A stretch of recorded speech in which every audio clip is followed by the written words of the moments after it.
Hola, bienvenidos al curso de Electrónica Industrial. Mi nombre es Marcelo Pérez y hoy veremos el módulo número 22, modulación de inversores fuente de voltaje. La modulación es el elemento que nos permite pasar desde una señal que es continua, que son los índices de modulación o las señales moduladoras, o el ciclo de trabajo, en el caso de los convertidores de CDC, a una señal que es lógica, que se compone de ceros y unos, que nos permite de esta forma encender o apagar los interruptores de potencia. Por lo tanto, la base de todas las modulaciones es poder lograr esta conversión entre una señal continua y una señal que es discreta, pero que tiene que conservar, en términos del ancho del pulso, el, la información que contiene la señal continua. Para convertidores fuente de voltaje, tanto para inversores como rectificadores, existen diversas formas de modular estos convertidores. La más simple es a través de la modulación basada en portadora, que es la que ya hemos visto en algunos ejemplos en módulos anteriores, en donde se utiliza una portadora triangular para poder modular la señal, ¿cierto? Compararla con una señal sinusoidal y por lo tanto generar los pulsos de disparo. Sin embargo, no es la única forma de modular. También se puede modular, hacer una modulación a través de un método que se llama eliminación selectiva de armónicas. Este método permite calcular precisamente cuándo tiene que encenderse y apagarse un interruptor de tal forma de que el voltaje de salida no tenga una o varias componentes armónicas. Por ejemplo, si queremos eliminar la armónica quinta y séptima, que son las que normalmente aparecen en los sistemas trifásicos, se tiene que utilizar unos ángulos específicos que nos permitan controlar, por supuesto, el valor fundamental, pero sin en ningún caso generar estas dos armónicas. ¿Ya? Este tipo de modulación se hace resolviendo eh, las ecuaciones resultantes del cálculo de la FFT, de la transformada de Fourier, del patrón de disparo que uno quiere aplicar, del voltaje de salida, en el fondo, que uno quiere obtener, y con eso se tienen que resolver esas ecuaciones y encontrar cuáles son los ángulos en los cuales los interruptores se tienen que encender y apagar. El problema de eso es que esas ecuaciones son no lineales, son una suma de cosenos, y por lo tanto no se pueden resolver en forma analítica y tienen que resolverse en forma numérica. Mientras más grande el número de ángulos que yo quiero eliminar, más ecuaciones tengo que solucionar y más variables tengo que encontrar. Y eso se vuelve computacionalmente bastante complejo desde un número eh, de ángulos hacia arriba. Además, de esta forma, no es simple implementar esto en forma online, es decir, en el convertidor a medida que va operando el convertidor, sino que lo que usualmente se hace es hacerlo a través de tablas en donde los ángulos resultantes se guardan en estas tablas y dependiendo el índice de modulación que se ocupe, ¿cierto? El voltaje, en el fondo la cantidad de voltaje o la amplitud de voltaje fundamental de salida que se quiere obtener, a través de las tablas se obtienen cuáles son los ángulos que tienen que ser disparados en los distintos semiconductores. ¿Ya? En la práctica se utiliza para convertidores de alta potencia y que tienen que trabajar a baja frecuencia de operación. Por ejemplo, los que están construidos con IGCTs. ¿Recuerdan los IGCTs de los primeros módulos? Los IGCTs pueden funcionar a frecuencias bajas, menos de un kilohertz.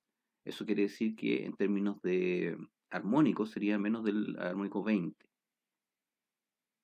o incluso menos de 500 Hz, que sería el armónico 10.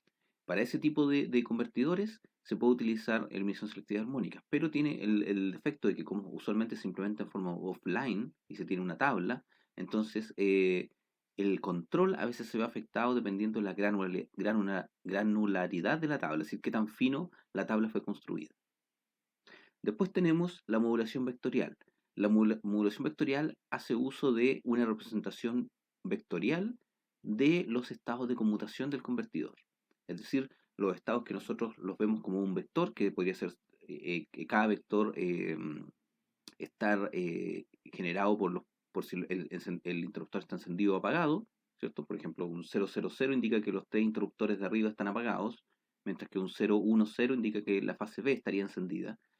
Todos esos vectores se le puede aplicar una transformada de tal forma de que se puedan representar en un espacio de 2 dimensiones. Y resulta un sistema hexagonal con 6 valores más un punto central. Y entonces la modulación se puede lograr a través de proyectar el voltaje que uno necesita en ese plano dimensional y encontrar cuáles son los estados que hay que aplicar y por cuánto tiempo hay que aplicar. Y luego tenemos bueno, ese tipo de modulación también es utilizada industrialmente. Claro que se utiliza una versión un poco más simple, está relacionada mucho con la modulación min-max que vamos a ver al final de este módulo. Y por último tenemos la modulación de histéresis o también el control predictivo, que no son modulaciones en sí, sino que son sistemas de control, por eso tienen un color distinto. Son sistemas de control en los cuales la modulación está integrada, está incluida. ¿Ya? Recuerden, en la histéresis, el error de corriente automáticamente genera una situación o una condición para el interruptor. Si el interruptor tiene que estar encendido o apagado dependiendo del error de corriente. En el caso de control predictivo es algo similar, en donde uno eh, evalúa los posibles estados de conmutación y elige el que es el óptimo para poder lograr cierto desempeño en términos de corriente, voltaje, velocidades, dependiendo de lo que se esté controlando. Entonces, estos dos en realidad no son modulaciones, sino que son sistemas de control que tienen internamente la modulación. Ahora, nosotros vamos, la modulación basada en portadora es la que vamos a ver en este curso. Las otras dos modulaciones, ¿cierto? La eliminación selectiva armónica y vectorial la van a ver en el curso que viene después. Y el control por histéresis, ya hemos visto algunos casos en este curso. Vamos a seguir viendo otros tipos de control que también están basados en histéresis. Y el control predictivo también lo van a ver en otro curso, más adelante. En particular, el módulo de hoy vamos a ver distintas modulaciones basadas en portadora. Ahora, ¿cuál es la diferencia de estas modulaciones? Todas utilizan una portadora triangular, pero la diferencia está en que la señal que se compara con la portadora triangular va cambiando dependiendo de ciertas características que uno quiere entregar o obtener del convertidor. Estas distintas alternativas pueden ser una señal sinusoidal, que es la que hemos estado usando para todos los ejemplos que hemos hecho durante los módulos anteriores. Puede ser una señal trapezoidal que tiene ciertas ventajas y desventajas con respecto a la sinusoidal. Puede ser una sinusoidal con una adición de una tercera armónica. O puede ser una portadora que se llama min-max, que se genera a partir de las sumas y restas de los valores de las señales trifásicas. ¿Ya? Vamos a ir revisando cada uno de ellos y por qué cada uno de ellos se puede utilizar.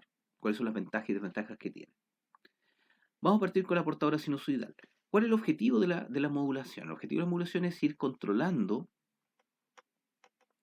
generando entonces los pulsos de disparo que tenemos acá, LSA, ¿cierto? De tal forma de que el voltaje de salida final tenga la característica de la señal moduladora. Es decir, represente este voltaje de salida que se ve acá, ¿cierto?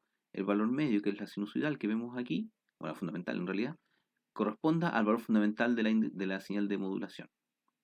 Y podemos ver que a medida que nosotros aumentamos este valor, de 0,15 a 0,5 a 0,85, se va manteniendo esa relación. Es decir, mientras más grande la moduladora, más grande el voltaje de salida, la fundamental del voltaje de salida. ¿Ya? Y por lo tanto, la corriente también va a ser más grande. Ahora, aquí tenemos una limitación intrínseca y es que el índice de modulación nunca puede ser mayor a 1, porque en 1 la sinusoidal estaría justo topando los bordes de la triangular, tanto en la parte positiva como en la parte negativa. Por lo tanto, el voltaje de salida también está limitado, desde ese punto de vista también estaría limitado. Estaría limitado a obtener una fundamental aquí que es a lo más va a ser igual a la índice de modulación que yo tengo. ¿Ya? Eso es una restricción del voltaje de salida, porque nosotros sabemos que en este caso, para la señal cuadrada, ¿cierto? Cuando utilizamos modulación cuadrada, podemos obtener una fundamental que es más grande que el voltaje de entrada. Entonces, el objetivo de acá es tratar de que poder llegar a voltajes más altos sin producir distorsión. ¿Por qué se produce eso? ¿Por qué se produce distorsión? Veamos este fenómeno, se llama sobremodulación y indica que cuando el voltaje, por ejemplo, estamos bajo el 1, ¿cierto? Todavía la sinusoidal no topa la triangular, entonces siempre se generan pulsos de conmutación y podemos ver que efectivamente la fundamental corresponde a la mismo índice de modulación, en este caso 0,85 en la fundamental del voltaje de salida, 0,85 es el índice de modulación y tenemos armónicos en la frecuencia de conmutación, que sería el 8. Y esa relación se mantiene hasta 1. Ustedes pueden ver aquí en 1 llega justo al límite de la triangular. De hecho, pueden ver aquí que conmuta con un pulso muy delgado. Eh, la fundamental del voltaje de salida entonces es 1 en términos del voltaje DC y por lo tanto corresponde al índice de modulación 1 y se mantienen las eh, armónicas en 8 y bandas laterales.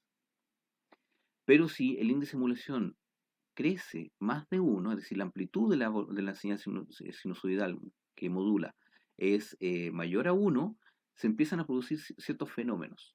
A esta característica se llama sobremodulación y el principal fenómeno que aparece es que empiezan a perderse pulsos de disparo. Por ejemplo, aquí la triangular está bajo la señal moduladora y por lo tanto nunca se compara con ella. Eso quiere decir que el pulso que existía acá se elimina. Al eliminarse este pulso de disparo, bueno, tenemos que empiezan a aparecer armónicos de baja frecuencia que no están relacionados con la frecuencia de conmutación. Es decir, empieza a aparecer, aquí ustedes pueden ver, el 2, el 3, el 4, el 5, con pequeños valores. Esa es una de las principales características sobre modulación. Empiezan a aparecer armónicos. Pero además tenemos otro problema. Y el problema es que ahora, si se fijan acá, la amplitud del voltaje de salida es 1,08. Y ese valor no corresponde con el índice de modulación que yo tenía. Es decir, se perdió la linealidad que había entre esos dos valores.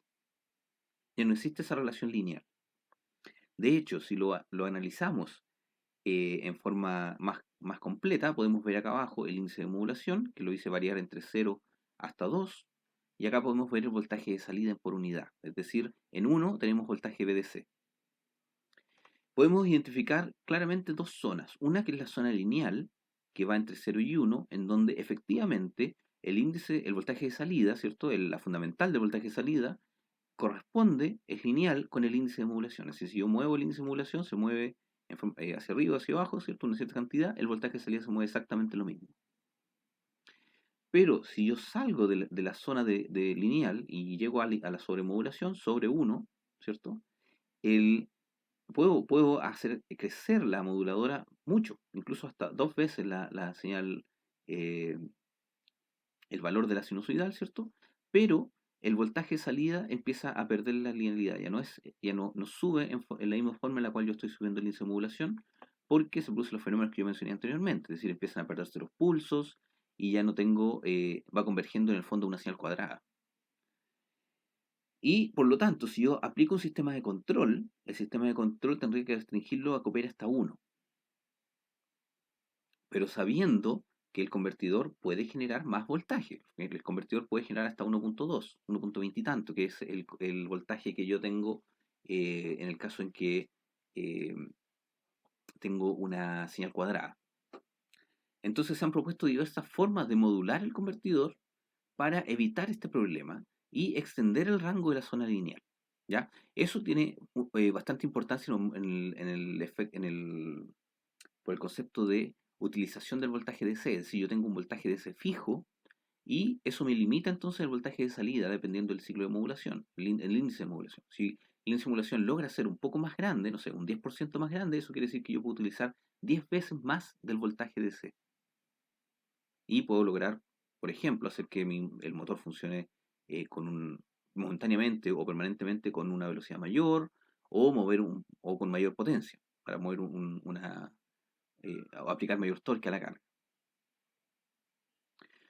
Bien, ahora, dentro de las soluciones que se han propuesto tenemos la modulación trapezoidal, en donde la sinusoidal que se ocupaba para modular el convertidor ya no se ocupa una señal trapezoidal, o sea, una señal que es tiene una recta que se mueve linealmente hasta un cierto punto, luego se satura, se genera un trapezoide y luego esa señal disminuye. Aquí tenemos el trapezoide generado. Esa trapezoide entonces va a tener un cierto valor fundamental que no va a estar en relación con el valor peak que va a tener aquí. Es decir, puede tener un valor fundamental más dependiendo cómo yo diseñe la pendiente, ¿cierto? Y hasta dónde va a llegar, puede tener un valor fundamental que es más grande que el peak. Y por lo tanto, ¿qué es lo que pasa? Cuando yo estoy en un índice de modulación 0,85 como el que estoy acá, el índice, trapezoidal entonces está bajo la triangular. Luego llego a un índice de simulación 1, llego a un punto en el cual se satura la, la, satu- la, mm, los pulsos, ¿cierto? Llego hasta generar el límite de los pulsos. Luego, el problema que tiene la trapezoidal es que una vez que salgo del rango de la señal triangular, la, la modulación se pierde. Es decir, aquí inmediatamente pierdo todos los pulsos de disparo, porque toda la parte que está plana en la trapezoide, pierde la conmutación al mismo tiempo. Cuando va subiendo, en un momento conmuta, que este es el límite de conmutación, y luego de esto, toda la parte plana pierde la conmutación. Por lo tanto, todo eso se vuelve una zona sin conmutaciones, y por lo tanto aparecen los efectos que le había mencionado anteriormente. Se pierde la conmutación y por lo tanto aparecen armónicos. Ahora, eh, eso significa que yo puedo extender un poquito más el rango de operación de la componente fundamental, pero tengo el problema de que una vez que pierdo ese rango, o sea que llego al límite de la conmutación, el cambio a la parte no lineal es más abrupto. Eso lo podemos ver aquí. Con la modulación, tenemos la modulación sinusoidal en azul, ¿cierto? Por debajo, para verla como referencia, que llega hasta 1, y luego tengo la modulación trapezoidal, que está en rojo.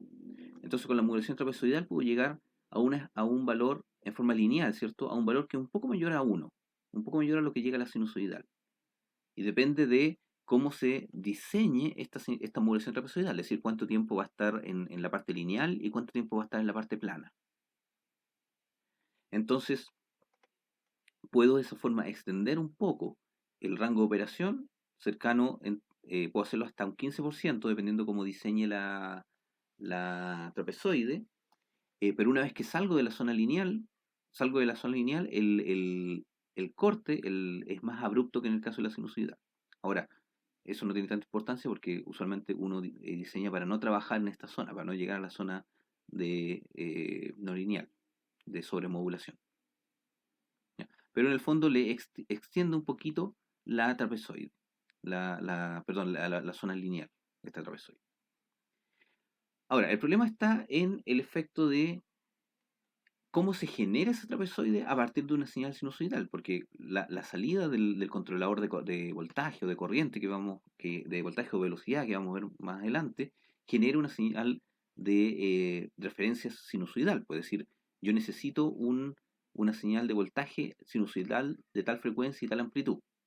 Esa señal sinusoidal tiene que transformarse a una trapezoide, entonces tiene un efecto adicional un paso adicional en el términos de generación de la moduladora.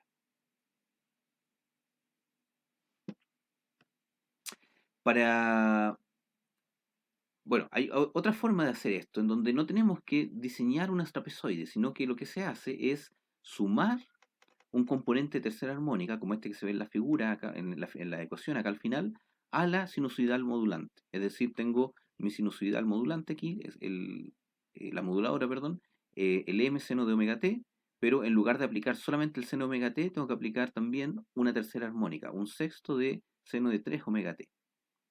Cuando hago eso, la señal resultante, fíjense que es parecida a una trapezoide, pero es continua, o sea, no tiene no es una parte, no tiene una parte recta. Y esto me genera un efecto similar al de la trapezoide, es decir, cuando yo aumento el índice de modulación, por ejemplo, llevo a 1, el, el valor máximo de la sinusoidal todavía está lejos del pic de la triangular. Perdón, el valor máximo del índice de modulación, de la señal de modulación, todavía no llega a la triangular. Por lo tanto, ahí tengo un pequeño rango en el cual puedo aumentar el índice de modulación, todavía sin llegar al límite de la triangular. Y ese aumento, que es el que se muestra acá, es 1.15, es decir, puede llegar a 1.15 veces, 15 veces más, 15% más de índice de modulación, una amplitud, ¿cierto? 15 veces más grande, y recién ahí estoy llegando al límite de eh, de la triangular, a los picos de la triangular. Y ustedes pueden ver aquí que evito el problema llegando incluso a 1.15, la señal genera todavía los pulsos de disparo, y por lo tanto evito la aparición de armónicas de baja frecuencia. Aquí ustedes pueden ver que se genera la 4 y la 6 en, en esta condición. Acá podemos ver que también se genera la 4 y la 6, y acá se mantiene la 4 y la 6. No hay armónico intermedio, no tenemos el 2 ni el 3, que aparecerían si es que existe la sobremodulación. ¿Ya? Ahora, ¿cuál es el problema de este método? Entonces permite una mejor utilización del voltaje que el trapezoidal. Además, no tengo que estar diseñando una trapezoide, calculando las pendientes y la parte plana, sino que está dado eh, en forma directa por esta ecuación. La complejidad del método está en cómo se obtiene esta tercera armónica, porque lo único que se tiene como referencia es el voltaje de salida, que es una sinusoidal de primera armónica, de fundamental. Entonces tengo que buscar algún método para poder generar una tercera armónica que esté en fase con esa primera fundamental. Y ahí viene la complejidad de este método, cómo se genera esa armónica. Usualmente se hace con algunos tipos de multiplicadores de señales en los cuales puedo ir aumentando la señal, aumentando la frecuencia de la señal. Por ejemplo, si multiplico dos señales de la misma frecuencia, dos señales sinusoidales de la misma frecuencia, obtengo como resultado una componente una componente de C y una de segundo armónico. Ahora, si la de segundo armónico la multiplico de nuevo por una señal sinusoidal de frecuencia fundamental, obtengo una fundamental y una tercera. Entonces ahí tengo que filtrar la fundamental y que me quedo con la tercera. Entonces eso involucra multiplicaciones e involucra filtros, los cuales pueden degradar un poco la dinámica del controlador. Para lograr un efecto muy similar a esto, pero simplificar los cálculos, se diseña un sistema, una modulación, se propuso una modulación que está basada en el cálculo del valor máximo y mínimo de la señal y aplicar esa resultado a la señal moduladora original. Bueno, antes de eso, entonces vemos que el tercer armónico nos permite incrementar hasta un 15% la utilización del voltaje DC, es decir, tenemos ahí la trapezoidal y el tercer armónico, entonces nos permite extender aún más el rango de operación, como ustedes pueden ver acá, el rango de operación lineal. Y por último, tenemos la modulación min-max. Esta modulación se calcula a través de esta ecuación que ustedes tienen acá abajo. Y se puede utilizar solamente con señales trifásicas. Eso es importante. ¿Por qué? Porque yo necesito tres señales A, B y C que sean trifásicas balanceadas, con la misma amplitud y con 120 grados de fase entre ellas. Y de esas tres señales yo tengo que obtener el mínimo y el máximo, calcularlos o obtenerlos a partir de la medición. Luego que tengo esos valores, tengo que sumarlos, dividirlos por 2 y restárselos a la señal modulante original, a la sinusoidal original. ¿Ya? Este método es mucho más simple de programar o de calcular cuando se tiene ya sean sistemas análogos o en sistemas discretos. Pero como les dije, tiene que ser solamente para señales trifásicas. Y el efecto es exactamente el mismo efecto de una tercera armónica. Ustedes pueden ver aquí que en realidad es una mezcla entre tercera armónica y trapezoidal. Lo que ustedes pueden ver aquí es que se genera una señal con una característica casi recta. Luego tenemos una señal que es un poco discontinua, donde tiene una parte, el pic de una sinusoidal y otro pic de una sinusoidal acá. Y lo mismo para la parte negativa. Aquí tengo entonces esta señal con un valor de 0,85 en términos de la fundamental. Luego tengo lo mismo para una señal con una simulación 1. Es decir, aquí yo tengo el voltaje con esta señal de moduladora, tengo obtengo un voltaje de salida 1. Y puede notar que al igual que en el caso de la tercera armónica, todavía tengo un cierto espacio para hacer crecer aún más esta señal. Y efectivamente puedo llegar, al igual que la tercera armónica, hasta 1.15, en donde la señal llega exactamente al punto máximo de la triangular, es decir, no se produce sobremodulación. Y tengo siempre los pulsos de disparo y tampoco tengo armónicos. La ventaja de este método, en términos de extensión del rango lineal, es muy parecido a la tercera armónica. De hecho, aquí se sobreponen los dos. Pero la gran ventaja es que la implementación de este método es mucho más simple, tanto en forma análoga como en forma digital. Lo único que necesito es obtener los valores máximos de los tres sinusoidales y máximo y mínimo de las tres sinusoidales. Bien, esos son los métodos de modulación que vamos a ver luego en la actividad de la clase. ¿Ya? Con esto terminamos el módulo. Muchas gracias.